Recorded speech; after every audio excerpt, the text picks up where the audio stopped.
Greetings, brothers and sisters. I forgot what I was supposed to say there. This was sent to me by my wife last night or a couple days ago after I made, well, I guess it was yesterday, the day I made the original Queen video.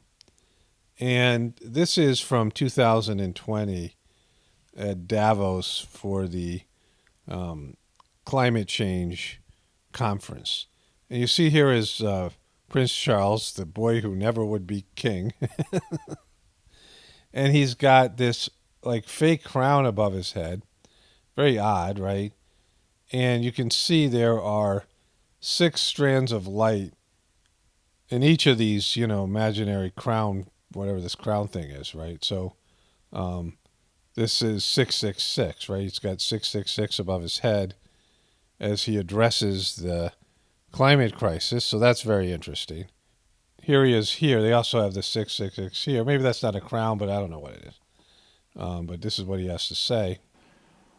It is time to level the playing field and to think about how we properly deploy taxes, policies and regulation in a way that catalyzes sustainable markets. He wants to level the playing field. It's the World Economic Forum. I'm sorry. It is truly a great honor and privilege to welcome His Royal Highness, to welcome him back to the annual meeting. Who's this guy? We need more of him. I'm particularly delighted because it has been almost 30 years ago since your last participation. All right, let's move forward here. Should have invited me to be with you as we mark the 50th anniversary of the World Economic Forum. And what a wonderful forum it is. And its mission to improve the state of the world. It is this... Okay, this guy's the worst speaker. No wonder Diana left you. So, George steals the show. Prince George steals the show, singing along to Sweet Caroline at the palace party. There were a couple of comments. One about how, I was talking about how Louis was giving the little rascal treatment to his mom. And one of my viewers commented about how that was the kid that she was wearing the Rosemary's Baby dress, the movie Rosemary's Baby, where Rosemary was giving birth to the Antichrist. It was a movie by Roman Polanski, directed Rosemary's Baby.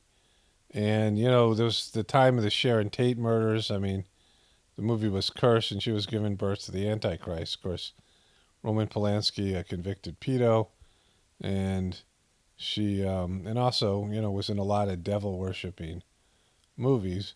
And so she wore this pink dress, and here's Kate Middleton, and this is Prince Louis. So that little kid who was giving her the business is the Rosemary's Baby kid.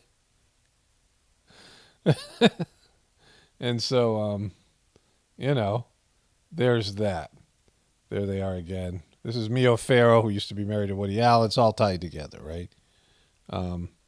So here she is in unhappy times. And she was wearing this dress and gave birth to this kid who was just little rascaling it up. And he's showing great promise as the Antichrist, right? The other comment was, you were rude about Prince Louis and Kate. She is his mother. That's a wonderful comment there. So anyway, the other Prince George, steals the show. This guy looks like Louis Anderson. This was really something to behold. So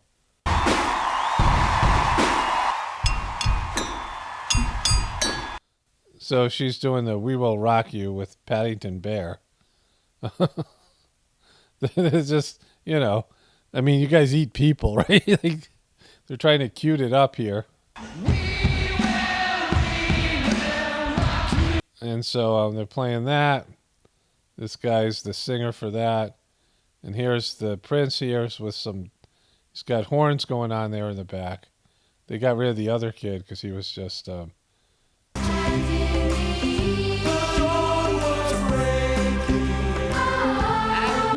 Look at Prince Charles doing it here. Look at them go. Look at them wave their British flags. Look at this guy. Wave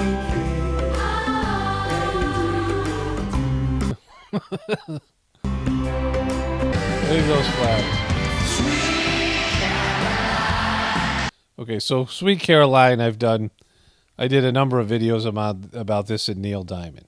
That he wrote this romantic song, this sexual song about about Caroline Kennedy, and then everyone's like, yeah, but this is romantic, and she was only 5 years old when she wrote this, so it's creepy, right? There was a movie with Timothy Hutton and Natalie Portman, and they played Sweet Caroline in the bar when Timothy Hutton was falling in love with Natalie Portman, who was like 10 or 11 years old, and he was in his 20s, right? So this is a theme, right? This song, and here it is. He's going bum bum bum. He's got the horns there behind him. He's got the lead. Rod Stewart.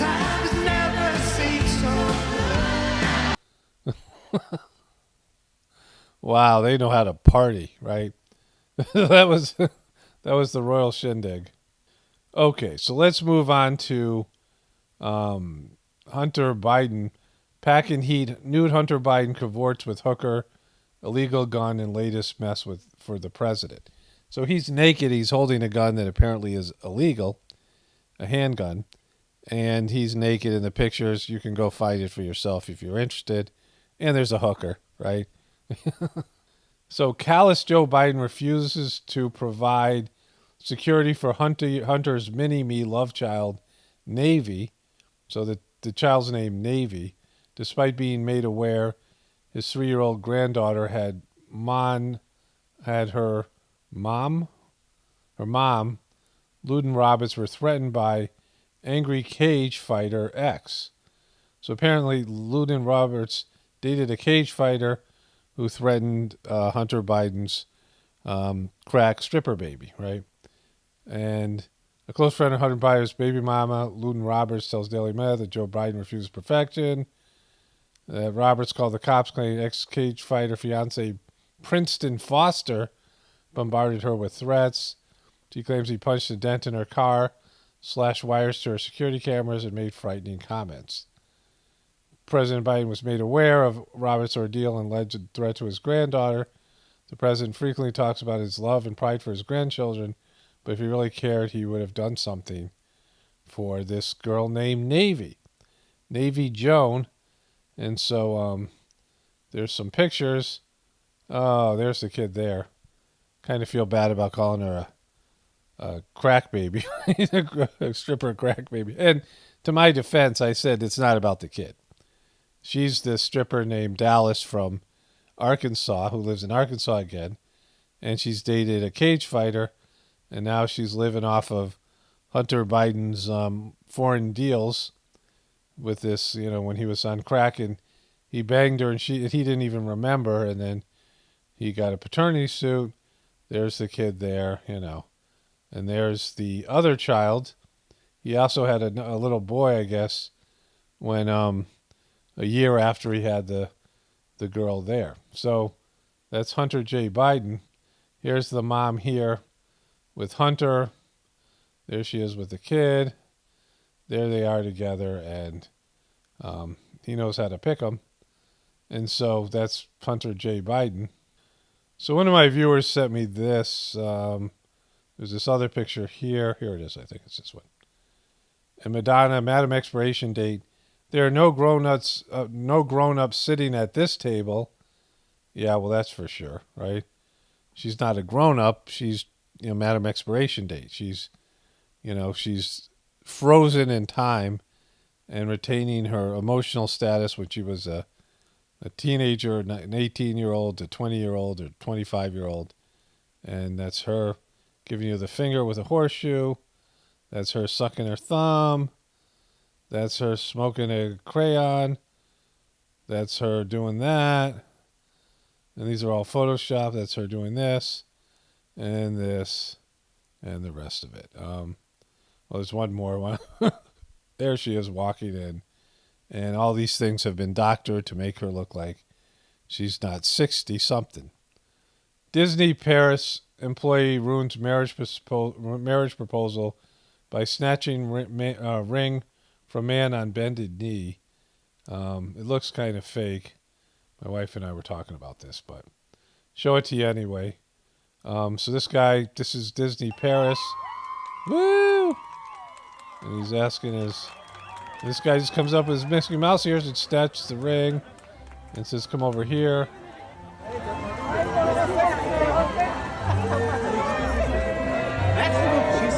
Yes, that's great, but over here she's gonna be even better.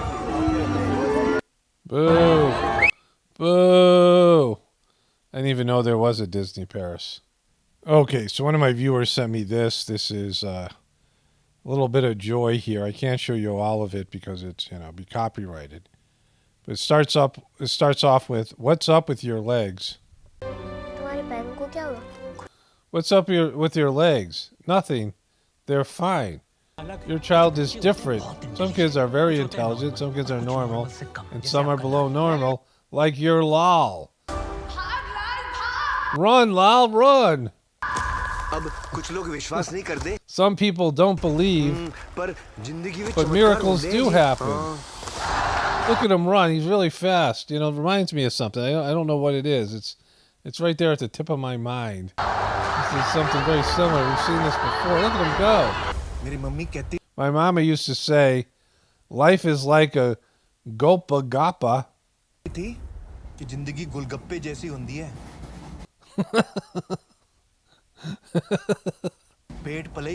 Your tummy might feel full, but your heart always craves more. And so, yeah, sometimes they just take a movie and they blatantly rip it off, or music videos, and then they, this happens a lot in Bollywood. So something else somebody sent me from the New York Post. I look at the New York Post at page 6 at least once a day, and yet I missed all these Hunter Biden things and other things. But city to junkies, don't be ashamed to get high. City to junkies, New York City, don't be ashamed to get high. The wrong inflection.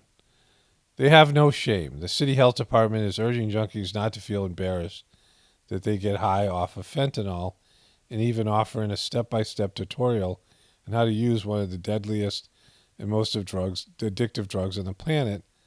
Let's talk fentanyl ad campaign. The agency tells users they should feel more empowered when they safely consume the drug. Don't be ashamed you are using. Don't be ashamed you are using. Be empowered that you are using safely. That's pretty brutal, right? And, that's New York City for you. Oh, yeah, I missed this one. It was on a different browser. Somebody else sent me this. Hunter's search history reveals his obsession with porn and sex fantasies, including 18-year-olds, lonely widow, and MILF crack cocaine porn. Does such a thing exist? He uploaded his own amateur videos and text Pornhub link to phone listed in his contacts as dad. I don't think I have to read any of this, but it isn't that he's addicted to that. He is a pleasure-based person, right?